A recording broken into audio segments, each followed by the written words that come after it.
বন্ধুরা দেখো আমরা এসপ্ল্যানেডে এসেছি আমাদের বিবাহবার্ষিকীর উপলক্ষে। হ্যাঁ, একটু বললাম চলো একটু ঘুরে আসি, অনেক দিন হয়েছে এসপ্ল্যানেডে যাইনি, একটা সিনেমাও দেখবো আর কিছু ভালো মন্দ করে খাবো, কেনাকাটাও কিছু অল্পের মধ্যে কেনাকাটাও হবে। ভেবেছিলাম বাইরে কোথাও যাব, কিন্তু সেটা হলো না, অনেক টাকা খরচ ব্যাপার। এসপ্ল্যানেডে তো অল্পের মধ্যে হয়ে যাবে। এই যে এসপ্ল্যানেডের একটা গলির ভেতর থেকে আমরা যাচ্ছি, এই যে এখানে শশা দেখছেন, শশার দোকান, এখানে দাঁড়িয়ে সবাই মিলে আগে প্রথমে শশা খেলাম, শশা কিনছি, শশা কিনে খাবো। এই যে শশা খাওয়ার পর আমরা ফের রওনা হব একটু হলের দিকে, একটু কিছু কেনাকাটার দিকে। এই যে একটা পাপোচার দোকানে এসেছি, এই বাথরুমের জন্য একটা পাপোচা নিলাম আর দুই একটা জিনিস নিলাম, যেটা খুব দরকারি জিনিস ছিল, কেনা হয়নি এর আগের বারে পয়লা বৈশাখের সময়। হ্যাঁ, একটা তারপরে একটু ওটা মলে এসেছি, সিনেমা হলে, উপরে সিনেমা হল, নিচে মল, ওই মলের মধ্যে এসেছি।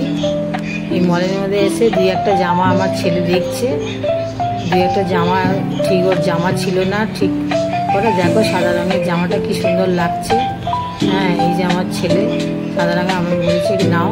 তারপরে মলের মধ্যেই সিনেমা শুরু হওয়ার আগেই আমরা 10 মিনিট আগে, 3:10 বই আরম্ভ, তার মধ্যেই আমরা মোমো খেয়ে নিলাম একটা স্টলের মধ্যে, ওই নিচে সিনেমা হলের নিচে একটা মলের ছিল স্টল, মোমোর স্টল, ওখানে মোমো খেলাম 1 প্লেট করে, দারুণ লাগলো মোমো খেয়ে, খুব সুন্দর লাগলো। সবাই মিলে আমরা এনজয় করলাম, তাড়াহুড়ো করে খাচ্ছি আমরা।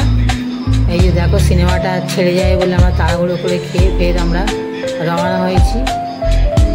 এই যে এটা কর্পোরেশন, কলকাতার কর্পোরেশন বিল্ডিং। এই যে দেখো কর্পোরেশনের বিল্ডিংয়ের পাশ থেকে আমরা যাচ্ছি, তার মধ্যে যেতে যেতে একটা বট গাছের নিচে রাস্তার মধ্যে দেখছি একটা মন্দির। আমি তো একটু ঠাকুর ভক্ত, হ্যাঁ, সেই শিব মন্দির দেখেছি। আর সেই সোমবারই আমাদের বিবাহবার্ষিকী, 4 মে আমাদের সোমবার বিবাহই ছিল, কিন্তু 4 মে রবিবার ছিল, বিবাহবার্ষিকী ছিল। আর সোমবার আমার ছেলেও জন্ম হয়েছে, যার জন্য আমি শিবকে খুব ভালোবাসি।